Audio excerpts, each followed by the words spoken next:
Olá pessoal, tudo bem? Como já foi explicado, né, a proposta esse semestre é vocês desenvolverem uma aplicação em conjunto, né, entre PTAS e PTAC. Então, em PTAS vocês vão estar trabalhando back-end, né, comigo, é, e em PTAC vocês vão estar trabalhando o front-end com o professor. Bom, então assim, a gente já deixou definido um escopo do que vai ser essa aplicação, tá? Eu não cheguei a colocar em formato de diagrama, né? A gente fez algo bem, assim, bem simples aqui no bloco de notas mesmo, só para ir anotando o que nós vamos ter que fazer. Então, primeiramente, a gente vai ter ali dois tipos de usuários, tá, na nossa aplicação, vão ser administradores e clientes. Tá? E como se trata aqui de uma aplicação de reserva de mesas em restaurante, né? Então, administrador aqui vai ser basicamente o funcionário do restaurante ali que consegue visualizar as mesas, criar novas mesas, né, e fazer o gerenciamento.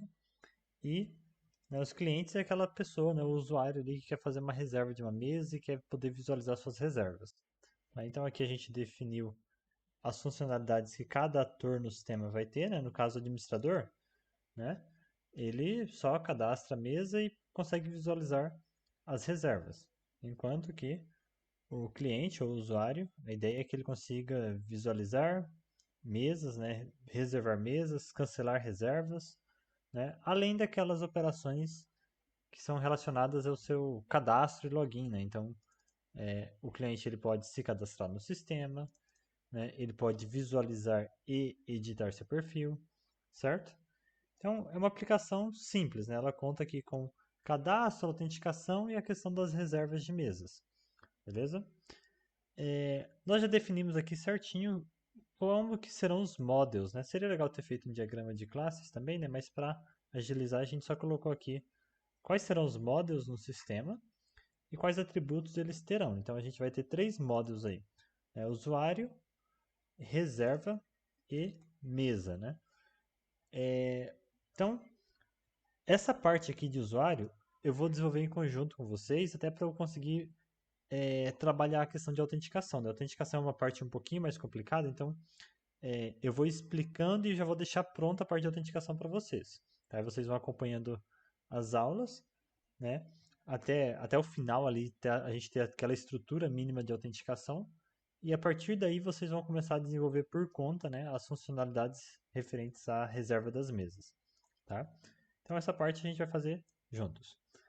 E aí, pessoal, como a gente vai ter o front-end e o back-end separados, né? Como que essas aplicações vão se comunicar? Entendo. São duas bases de código, são duas aplicações separadas, né? Não é igual o que a gente fez no semestre passado, onde a gente aplicou o handlebars, né? Então a gente tinha no mesmo projeto ali o código do back-end e o código HTML ali, CSS que resulta no front-end, né? Aqui não, aqui a gente vai ter isso separado. Né? Então serão aplicações separadas que precisarão se comunicar. Essa comunicação vai acontecer por meio de requisições, né? Vai acontecer por meio de uma API. Tá? Então, o front-end vai fazer requisições, né, a nossa API que a gente vai deixar pronta no back-end. Ok? E aí, para isso funcionar bem, a gente precisa, assim, para a gente conseguir fazer em paralelo front-end e back-end, a gente precisa deixar mais ou menos definido como que vai ser essa API. Tá? Então, eu e o professor Jefferson já fizemos isso, né? A gente foi lá e escreveu assim quais rotas terão, né? E, né, para cada rota, né? Quais são os dados que precisam ser enviados na requisição do front-end para o back-end e quais dados que serão devolvidos na resposta, né? Então, assim, por exemplo, o usuário quer fazer login, né? O usuário quer se autenticar no sistema. Então, lá no front-end ele vai ter uma página de autenticação. Para ele poder efetivar essa autenticação, o que o front-end precisa mandar para o back-end? Ele precisa enviar e-mail e senha, né? Que a gente chama aqui de password. Deixa eu aumentar a fonte um pouquinho. Ele precisa enviar e-mail e senha. Aí o back-end vai receber esse e-mail e essa senha, né? Vai verificar. E aí o que o back-end vai devolver para o front-end? Vamos lá. Se a autenticação funcionar, ele vai falar que não houve erro, né? Então o erro é falso. E ele pode mandar uma mensagem aqui falando, por exemplo, autenticação realizada com sucesso, uma mensagem de texto mesmo, tá? E a autenticação deu certo, ele vai enviar um token, né? O token que vai garantir essa autenticação, ok? E aí a gente vai entender certinho como que funciona esse token, né? Eu coloquei uma interrogação aqui para dizer que pode ser que esse token não seja enviado. Por quê?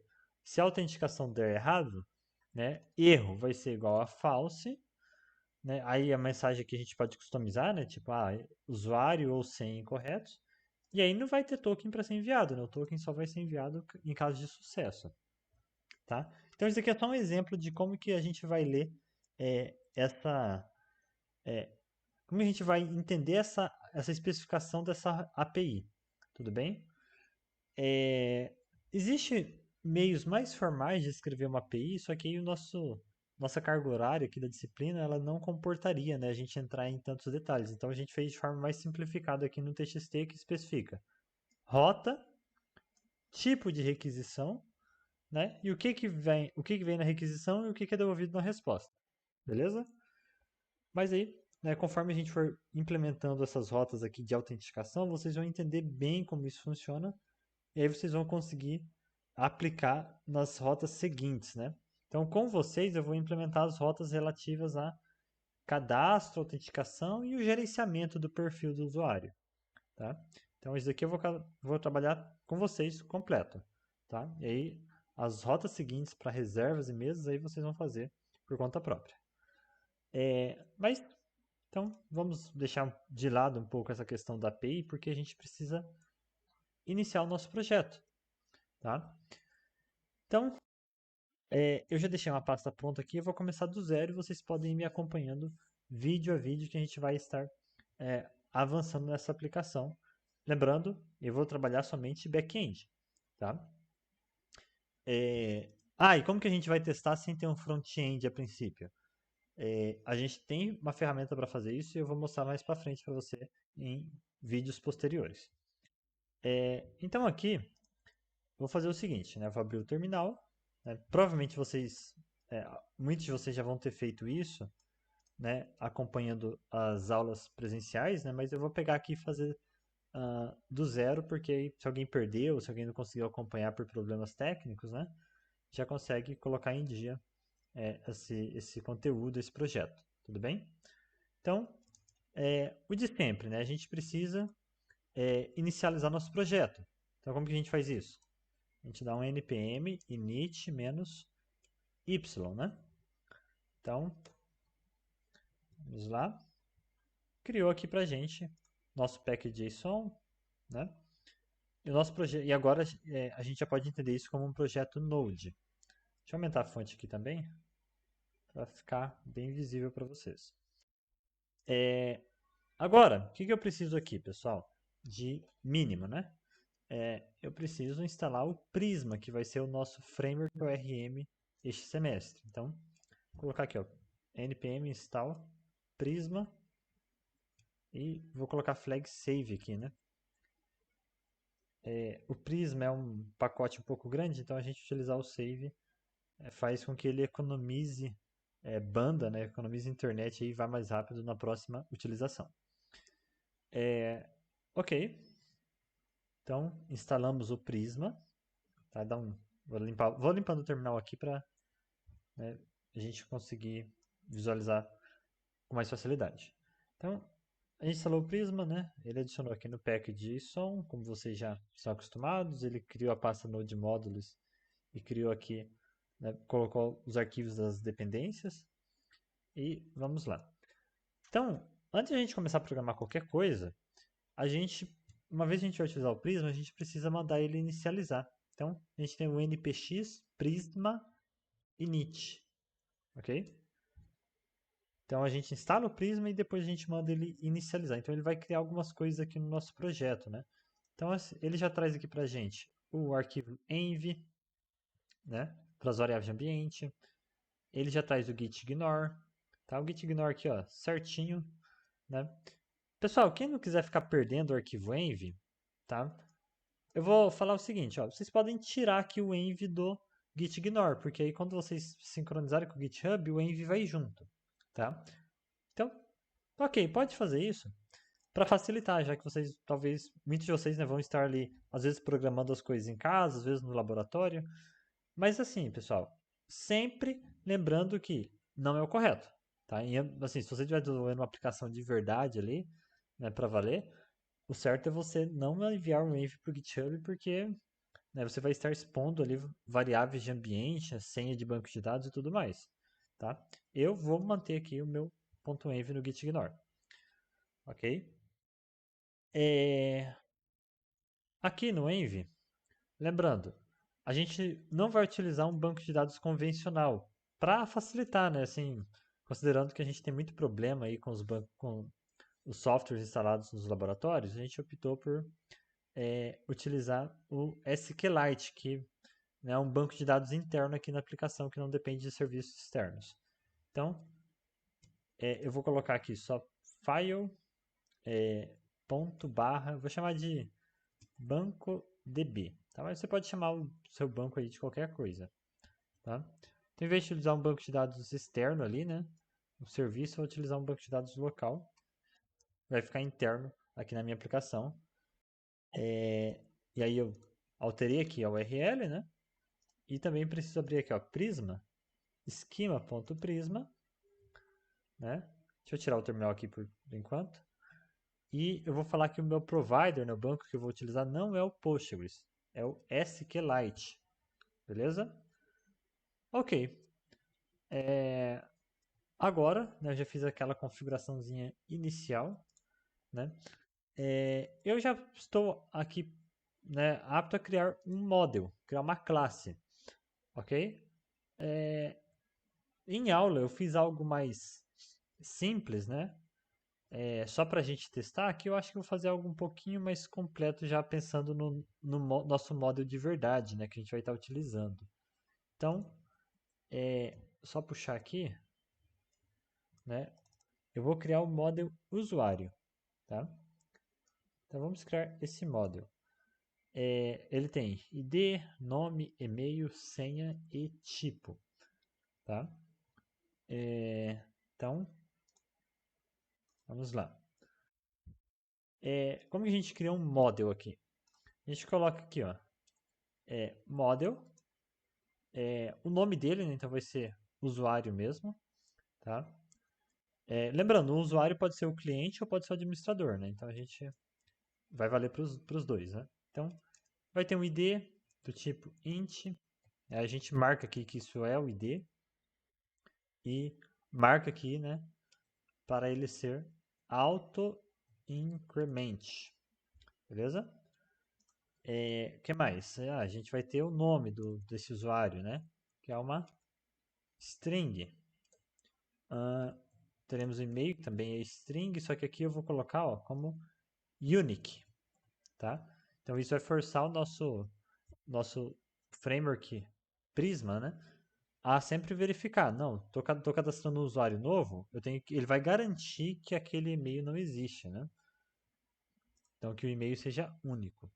Tá? Quais dados nós temos além desse? Senha e tipo. Então, password, tá? Também vou colocar aqui como string.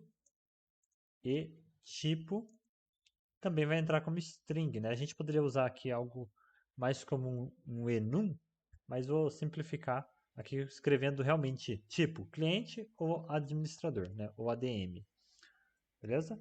Então eu criei o meu model e eu posso agora, né, executar comando para fazer as migrações. Lembra, no Sequelize a gente cria o model de fato no com código JavaScript, criando uma classe e tudo mais, né? Aqui, né, a gente está escrevendo no arquivo .prisma. Essa daqui é uma notação específica do Prisma, né? Tanto é que no JavaScript aqui isso daqui não seria reconhecido, né? A gente está colocando tipo aqui nas coisas e tudo mais, né? Então a gente vai rodar um comando aqui que vai fazer o seguinte: ele vai ler esse model e vai fazer a sincronização com o banco de dados e vai gerar para a gente uma classe JavaScript para a gente poder utilizar, tá? Então, vamos lá. Abrir o terminal, né? O meu arquivo aqui está salvo. Toma cuidado aí para não esquecer de salvar o arquivo, tá? E agora, vamos lá. npx, tá? Prisma. Sempre que eu alterar alguma coisa aqui nos modos, eu vou ter que rodar esse comando novamente, tá? Então, npx prisma migrate dev name. Aí aqui, pessoal, tem que colocar um nome do migration, uma descrição assim, para explicar o que eu fiz nesse ponto com relação aos models, né? O que eu modifiquei no nosso conjunto de models. Bom, o que eu modifiquei aqui? Eu criei o model usuário, né? Então eu vou colocar aqui, ó, e eu não posso colocar espaço, tá? Então create usuário, ok? Ele quebrou aqui, né? Mas, olha lá, sem espaço. Init. Então, vou executar aqui. O que vai acontecer? Ele vai gerar aqui, né, tanto o banco de dados, né, como a gente está utilizando o SQLite, ele gerou o banco de dados aqui dentro. Tá? Se a gente estivesse utilizando um Postgres, um MySQL, ele teria gerado o banco de dados lá no Postgres ou no MySQL. Né? E além disso, ele vai gerar para a gente aqui, ó, as migrations. Tá? Então, aqui na pasta migration, olha só, eu não chamei a migration de create usuário, então ele gerou essa pasta aqui, ó, que tem o timestamp atual, né, o momento atual, 2020, mês 10, dia 12, né, e underline aqui o nome da migration. E aqui dentro eu tenho o SQL exato que foi executado, ok? Então é interessante para a gente poder inspecionar, verificar, fazer alguma possível correção, tá? Então toda migration, toda vez que eu modificar os models e mandar ele fazer a migração, né, ele vai registrar aqui para a gente qual foi o código SQL executado. Beleza? Então, nós temos aqui a nossa configuração inicial e vamos testar, né? Além disso, né, ele gerou para a gente o Prisma Client. Então, ele gerou uma classe usuário, né, para eu poder utilizar. Ele cria essa classe dentro aqui do Node Modules, tá? Mas a gente não precisa se aprofundar nisso, a gente vai ver como utiliza agora mesmo. Às vezes, pessoal, ele acontece de travar aqui, ó, ele mostra que está gerando, né? Só que não sai do lugar, tá? Se isso acontecer, o que você vai fazer? Se isso acontecer, você vai finalizar o processo apertando Ctrl C, tá? Mas aí ele vai ter criado as migrations, só que a classe JavaScript daquele model, ele não vai ter atualizado. Então, se ele chegar a travar e não mostrar essa mensagem, né, você vai rodar o comando, você vai parar a execução, tá? E você vai rodar o comando npx prisma generate, ok? Mas aqui, né, como o meu não travou e gerou aqui certinho, não preciso disso. Só prosseguir. Então vamos fazer um exemplo aqui rapidinho, utilizando, né, o Prisma, e aí a gente finaliza esse primeiro vídeo. Então para isso eu vou criar aqui um arquivo index, tá? index.js, que depois vai ser o nosso arquivo principal mesmo, mas aqui a gente ainda não vai utilizar Express e nada web, tá? Só vou rodar aqui uma inserção de usuário para a gente testar. Então, para eu poder utilizar o Prisma, eu preciso, para poder utilizar os modules, né, eu preciso importar aqui a classe Prisma Client, tá? Require, né? E ele já me sugeriu aqui, ó, @prisma/client. Basicamente, eu estou importando isso daqui, ó, né? @prisma client. Ok. Então, const prisma. E aí a gente instancia um objeto dessa classe.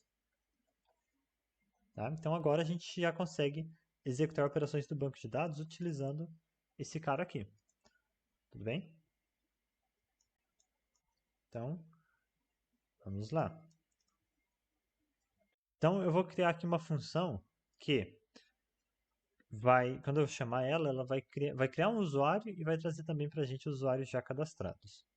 Então, vamos colocar aqui a sync main, sync function, ok, chamar de main, não precisa de parâmetro. Quando eu chamar essa função, o que ele vai fazer?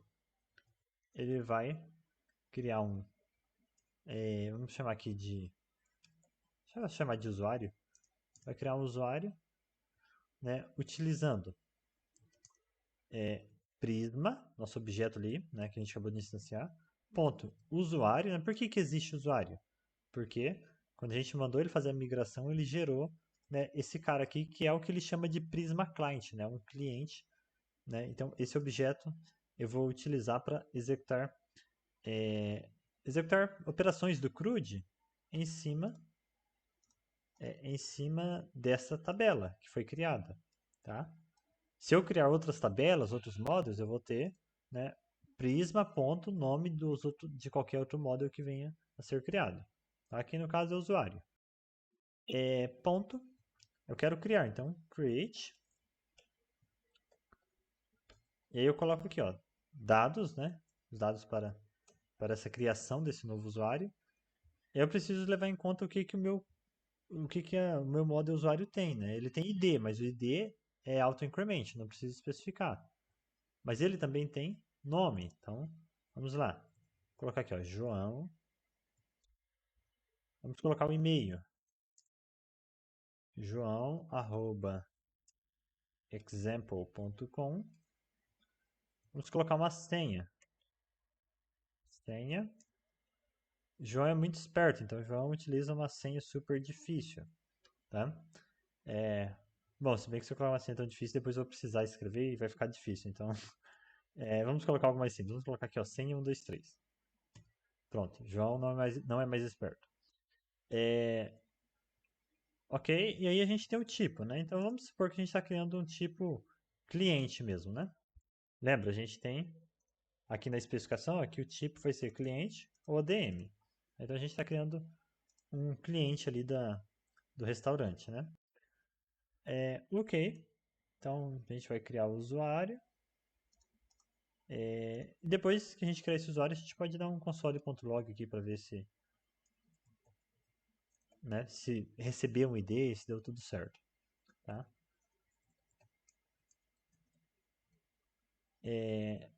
Novo usuário, vamos colocar aqui, ó, esse usuário que acabou de ser criado, tá? Beleza. Eu também poderia fazer uma outra função, talvez para buscar todos os usuários. Ah, vou fazer isso. Já vou encadear aqui, ó, né? Ele cria um usuário e já mostra pra gente todos os que já existem. Então, const, chamar de usuários, né? E aí a gente faz agora, né? Aqui em cima a gente utilizou uma operação de criação, tá? Agora aqui em cima eu coloquei no plural, porque eu vou buscar todos. E eu vou fazer uma operação de busca. Então, prisma.usuário de novo. Só que agora, em vez de usar aqui o create, eu vou utilizar o find many para buscar todos. Tá? Então, find many, eu poderia colocar uma cláusula where aqui para filtrar, mas quando eu quero buscar tudo, eu deixo sem nenhum parâmetro. Então, vai retornar todos os usuários que estão cadastrados. Então, vamos lá.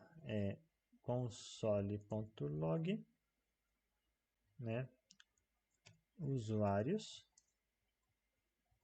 E aí eu vou colocar aqui separado usuários, para aparecer na linha de baixo, né? Beleza, então a gente fez uma operação de criação e uma operação de busca. Agora a gente só chama aqui, ó, a função main, né? Porque aqui em cima a gente está criando a função, a gente precisa invocar para que isso tudo realmente aconteça. Ok? Então, beleza. Né? Configurei o Prisma, criei um model aqui, né? E aí estou executando uma operação de criação e outra de busca. Né? Então, limpar aqui e vamos executar esse nosso index, né? Eu não posso executar npm start ainda, porque assim, para isso eu precisaria ter configurado algo aqui no pack.json, lembra disso? Então, por enquanto, vamos só rodar aqui, ó, node, né, que é aquele comando mais básico, node e o nome do meu arquivo, né? Opa, tivemos algum erro aqui, né? Ah, sim, claro. Eu escrevi errado, né? Então, por isso que ele acusou erro. A senha é obrigatória e eu chamei ela de senha, sendo que eu deveria ter chamado de password. Então, vamos chamar de password. Beleza. De novo, vou limpar a tela, executar comando novamente. Tá? E aí, né, novo usuário. Ah, eu deveria ter convertido para JSON, né, para ele conseguir exibir certinho. Ele acabou exibindo como object. Mas ok. Ele está duplicando linha aqui, pessoal, mas é bug do VS Code. Ok. Aqui na busca, né, dos usuários retornados, ele mostra que, olha, esse cara foi cadastrado, né? Então, no momento, esses aqui são todos os usuários do meu sistema. Só vou fazer uma correção e executar mais uma vez. Então, para ele mostrar certinho aqui, vou colocar json.strengthify. Opa, apertei Ctrl 0 sem querer. Ok. Agora ele vai mostrar o usuário recém-cadastrado. Deixa eu mudar esses dados, né? Vamos lá.